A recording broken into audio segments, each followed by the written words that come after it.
Mariam giftiiko kenna fanno jala anwa fansigana Mariam giftiiko kenna fanno jala anwa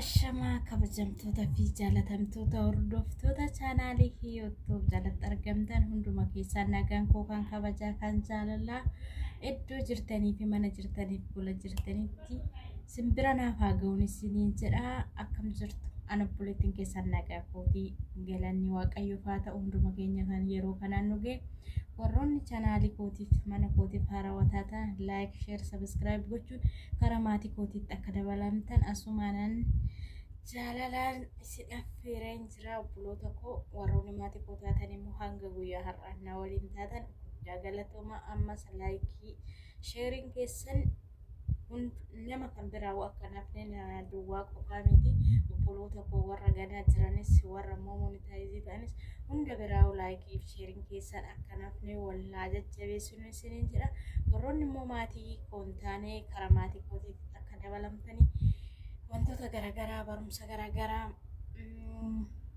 wanti mana kana dhaabbiin tokko hin jiru akka walirraa qooddannu akka walirraa barannu akka mooyyutu wal jajjabeessine bakka guddaa waliin geenyu uma shakkii tokko hin qabu warroonni maatii koontaanee karaa maatii kootiitti akka dabalamtan asumaan isin affeereen jira kabajaaf jaalalaa isiniin jedha har'ammoo obboleettii koo jaalatamtuu fi kabajamtuu kan taate ogeettii jaalalaa ogeettii doktoraa kan taate ogummaa hedduu qaban maashaallah ogummaa isaanii kana rabbii hundaayyuu galmaan haa ga'uu fi yaada muraada isaanii haa guutuuf hin jedhanii asumaanii ogummaa hedduu qabanii doktorummaas qabanii ogummaa jaalalaatis qabu waa hedduu qabu gaafiif deebii hanga tokko wajjiniin godheen jira isaan gara keessanitti isinii affeerufanii amma isaanis eenyu jechuun keessaniin oolu hanga dhuma viidiyoo kanaatti like share gochuudhaani dogongora qabnu koomentii jalatti nuuf barreessu tasumallee hin dagatina qeeqa qabdanis immoo yaada qabdan kamuu koomentii jalatti nuuf barreessaa wanta sirreeffachuu qabnuu fi wanta mooyyutu yaada qabdanii isheenis obboleettii koo kanan baay'ee jaaladhu kanan baay'ee kabaju kanan hedduu guddaa qabuu fi hanni doktoraa maqaan isaanii maaliif akkuma dursa isinitti himedha hanni entertainmentii ishii waliin gaafiif deebii taasisee hanga dhuma qophii keenyatitti hanga dhuma sagantaa keenyatitti obsaa fi jaalalaan akka nu faana turtan asumaan isin affeeree jira karaa isaaniitti isin dabarseen jira turtiin keessan hanga dhuma viidiyootitti nu faana haa ta'u like share koomentii gochuun nu faana tura. Yoya assalamu alaikum warahmatullahi wabarakatuh warroonni amantii biraa sordottan akkam jirtu nagaa fayyaa keessanii nageenyi keessan badhaadhaa isin jechuun jaalladha. Okay har'a keessumaa ta'ee gara mana hiyootitti dhufee jira. Hunda keessanii fi keessummaa ta'ee jira nasimattu laata moo akkam na keessummeessitu baay'ee akka na keessummeessitan abdii guddaa qabnaan saaffachiiftan jedhanii yaada tole gaafiif deebii babbareeda walii gochuu edda san duratti galuuyyuu warri viidiyoo kana yeroo jalqabaaf ilaalaa jirtan subscribe godhaa warri maatii taatanis warri maatii ta'anillee laayikii gochuun laayikii gochuudhaan jalqabaadha laayikii gaafa isin gootan baay'ee gaariidha mijattiin ni guddatu waan ta'eef asuma akka isin beeksisu garuuyyuu hiiwut kanaatti hojii babbareedaa hojii bobboonsaa itti fuftee isin hojjettee gadhiisti waan ta'eef hiiwutidha maatii ta'aaf isiniin jira warri na hin beekne immoo hanni entertainment jedha haadha jaalala shaashaa isin godha jaalala kanaafiyyuu yoo jaalalaan shaayechuu barbaadan linkiin azara isinii kaayyame linkii saniin gara chaanaala kiyyaa dhufuu dandeettan isinii jira gaafichi akka gaafii 11tti gaafatameeti jira muuxannoo fi mudannoo eessatti dhalatti eessatti guddatti ni jettee na gaafatti anis sodaa takka malee fataa jedhee fi kunummaan tana xiqqoo anis zaatana keessatti viidiyoo hojjechuuf baay'ee natti tolu ture baay'ee nama kabajuudha dhuftee na gaafattee ergaan gaafii na gaafatte mana si kabaju dirqama natti dhufee Kanaaf kanarraan kaannee jechuudha. Silaa shaashan baasee dhufa ture. Xiqqoo natti hin tolle.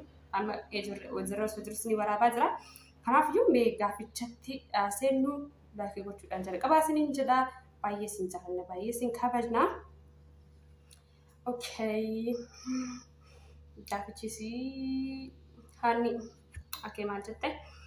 Hanni eessatti dhalattee eessatti guddattee jettee jirti.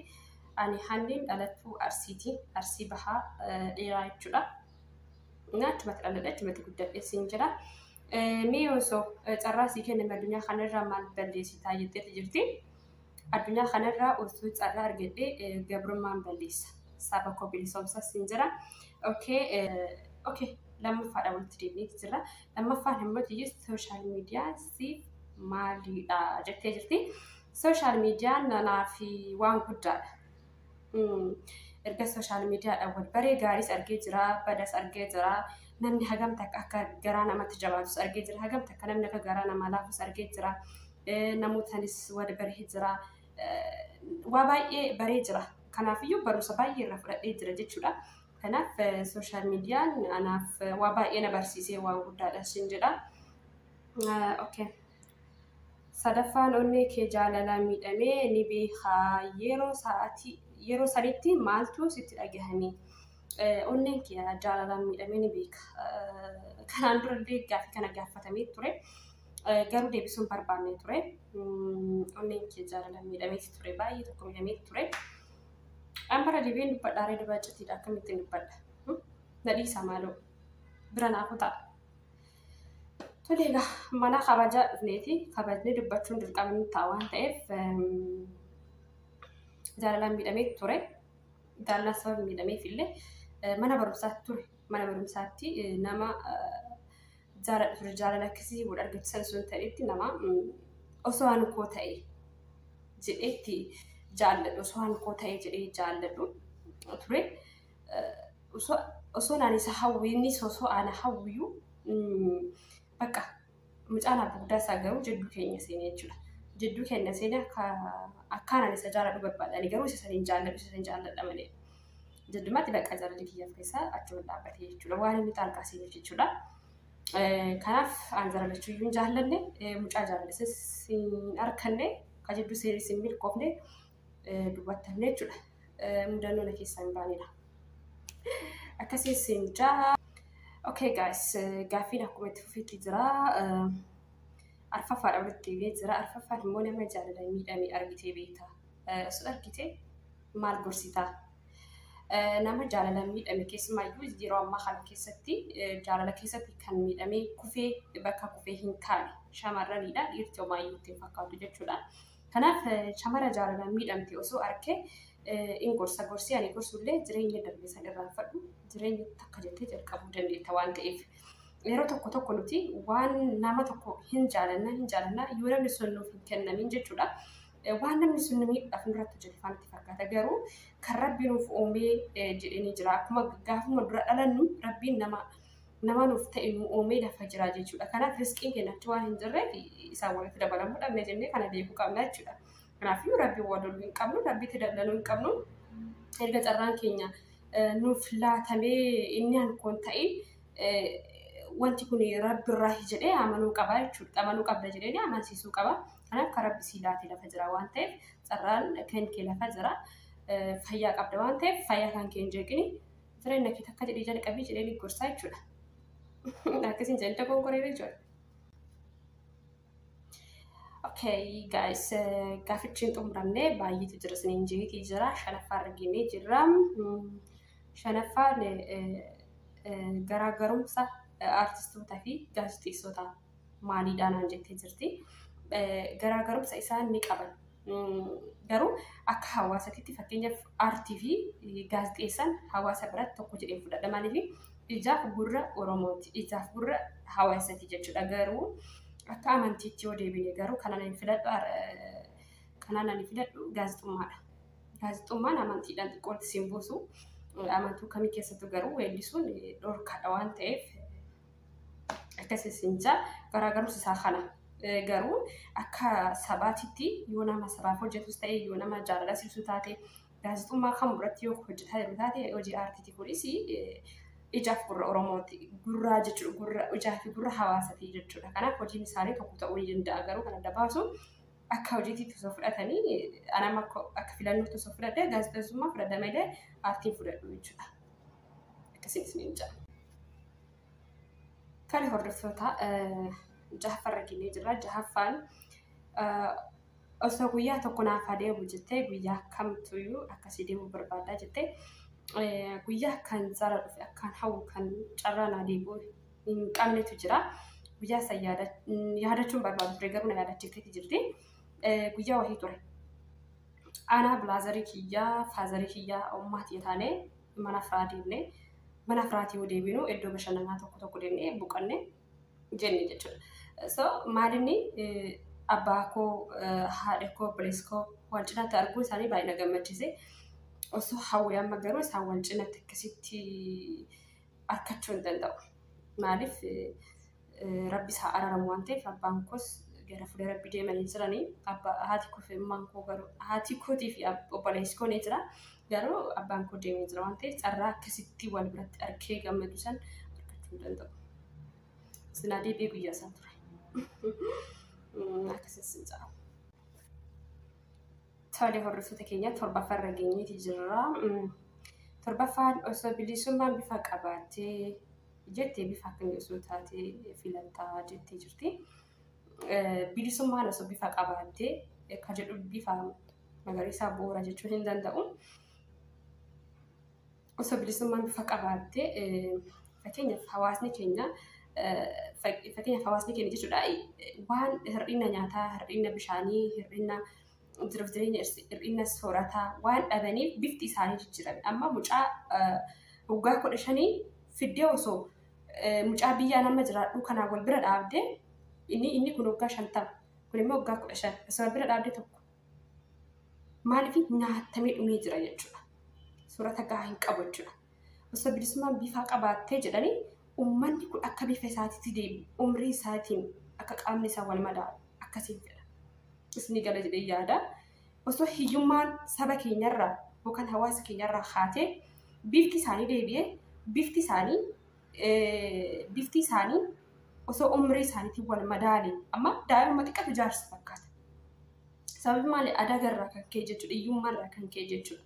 So bifa qabaattee bilisummaan bifa akkasiitiin osoo argamte osoo bilisoomtee mirgaaf dirqama ofii baranii akka gaarii jiraatanii fataa jedhanii osoo umriin isaanii qaama isaaniitiin wal madaale akkasitti akka irraa argamuun barbaada bilisummaan kanaa jechuudha. Bilisummaa jechuun namni tokko itti turee jiraatu mirgaaf dirqamni isaa bahee biyyi isaa irratti fataa jedhee jiraachuudha jechuudha. Gaafa fataa jedhee wanti yaadee akkasii qabee jaarsa waggaa 50 fakkaatee hin jiru daa'imni xiqqaan kan dhalate jechuudha. So osoo bilisummaan bifa qabaattee akkasiin ja'an. Yoo dogongore gara isin koomantii irratti natti himaa. 8ffaarra geenyeeti jirra. 8ffaan amaloota dhiirota gaa'elaaf hin barbaachifne sadiin of himii jettee jirti. Amaloota dhiirota gaa'elaaf hin barbaachifne sadiin of ibsinaan jetteeti jirti. Warri wal jalaa jalaa jirtan akkanatti himuuf andeeka. Ammalaan dhiirota wal lolchiisuu itti hiyyoota. Deeggarda viidiyoo awwaal jedhe tokko irratti dhiironni dura dhaabbatan. Hundaafuu isinitti himuun kiyyatti fufa.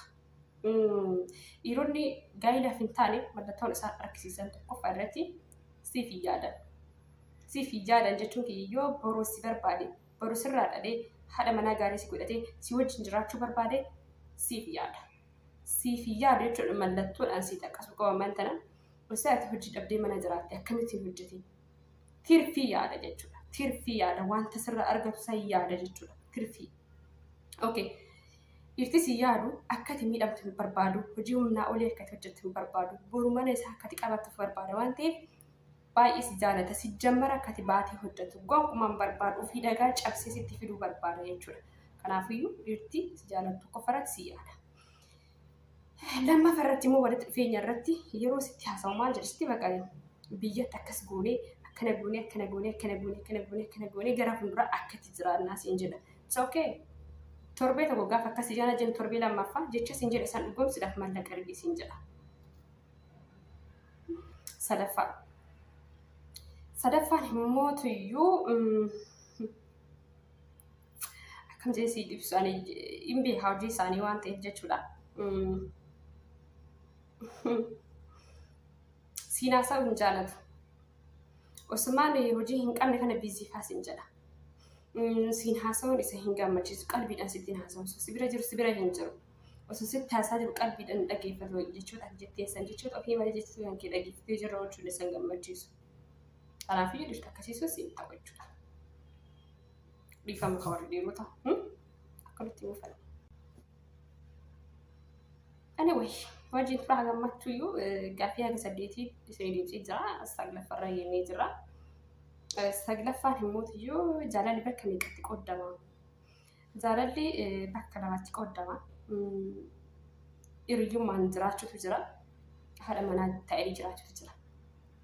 Hiriyyummaan balaaleffatamuu qabaa jechuu kiyyaa miti. Hiriyyummaadhaan namoonni jiraatan namoota karoora qaban ta'uu danda'a. Fakkeenyaaf mana barumsaatti hiriyyummaadhaan jiraanne boruu garuu haadha manaa waliif taanee abbaa manaa waliif taanee jiraannaa gaafa jedhan kuni karoora shaggaa karoora bareedaadha. Garuu hiriyyummaa san keessatti waan biraa cimee dhiquu sun ta'e walii galtee bicha isin jira jira. Wal abdachuu bicha waliif amantiidhaan walii galanii wal abdachuu fi abdii waliitiin jiraachuu. Carraa walis walirratti qabu sun ta'in amanummaadhaan waliin jiraachuu jaalala akkasiis jira. Jaalalli haadha manaa fi abbaa manaa jidduu isin jira jechuudha. Ammas gara biraatti jira. Jaalala fageenyaatii fi jaalala dhiyoo jechuudha. Bakka furittis qoodamuu ni danda'a jechuu barbaadeeti. Naa akkasiin siin jaa wal gongorammoo isin koomentii jalatti xaqgodhaa. Kurnaffarra geenee jirra. Kurnaffaan erga biyyaa baatee maafan biyyaa bahee jettee gaabbitee ni beektaa. Biyya ormaa irraa bu'aa argattee ni qabdaa jettee jirti. Okay. Maaliif biyyaa bahee jedhee gaabbeen hin beekne. Wanti na gaabbisiisee osoo armee kiyya biraa deemuu baadhe. Armee kiyya dhugaa baay'een jaalladha. Baay'een akka badaan jaalladha. Erguma guddadhee jedhee jechuudha. Isii jala rafa ture. Kan ajaa'ibinaatti hin kolfinaa. Maaliif baay'een jaalladha baay'ee jechuudha. Ijoollee sadii bichaa qabna. Ani macarashaa dhumaate jechuudha. Akka daa'ima baqash kun wayii isin galtimti. Osoo firaasha adda qabu isii hojjira. Kophaa rafuun jaalladha. Buleessi kun natti kolfa ture. Guddattee irta kophaa kee rafuudhaan jedhanis isii jala rafa ture. Baay'een jaalladha. Isii gatee biyyaa butti baay'een gadda. Sattaansii garuu barumsa kiyyaa addaan kutuun baay'ee na gaddisiisa. Okay, bu'aan argadhe jettee yaadduu hoo ni jira biyya ormaa kanarraa akka jetteef immoo ayyin alhamdulillah bu'aa tokko jedhee hojjedhe ni qaba. Qabeenyi sun ta'initti qabeenyi ni dhufa ni dhufa. Garuu qabeenyi sun hojii tokko hojjetee yoo siif qopheesse gaariidha jechuudha. Kanaaf obboleessa kiyyaa baay'ee jaalladhu baay'een kabaju kan akka abbaa kiyyaatti baay'ee jaalladhu jechuudha. Baay'ee jaalladhu. Yeroo naan biyya kana dhufutti inni askulii barataa. Askulii keessaa akka yeroo gabaabatti barumsa xumuree gara hojiitti deemu taasisee jira. Zaamma kanatti lektoraa jedhata rabbi. Jireenya dhuunfaa kootis oofachaa jira jechuudha.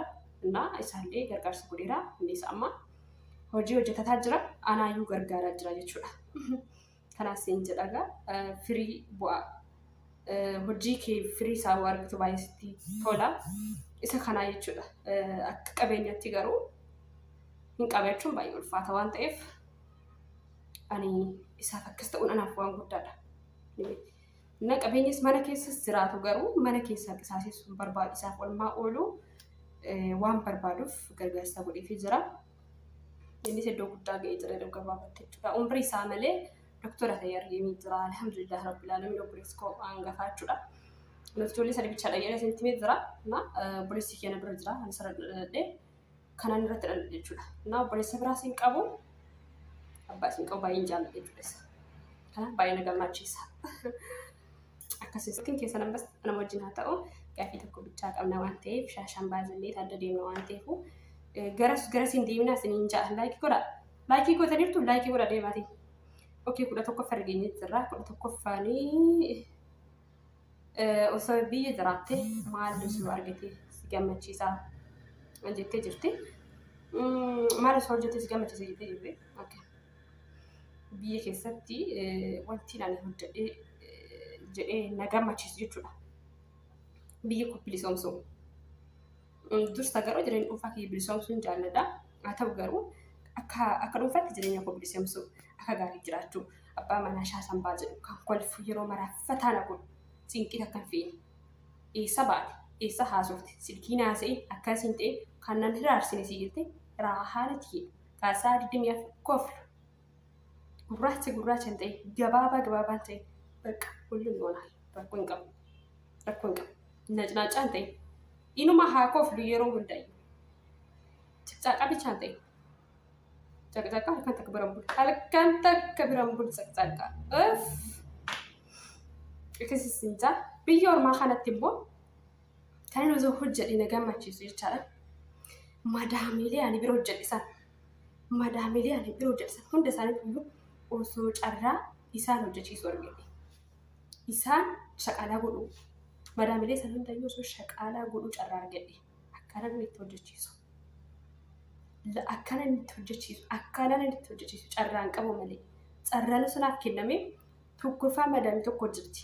Azaana gooti gizeenan biyya kana dhufu afaan hin beekoo baay'ee azaana gootee ture.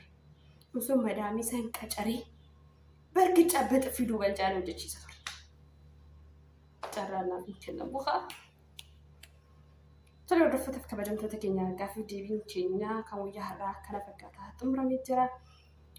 Waan carraa gaarii jetteetti waan mana kudhufte galatamtirti yaada muraada kee rabbaa guuteetti. Dagalatam yaada muraada kan keetis rabbisii haa guutu. Yaada muraada abbaan qababbamatu beeka amiin. Lubbuu kusiin jedha.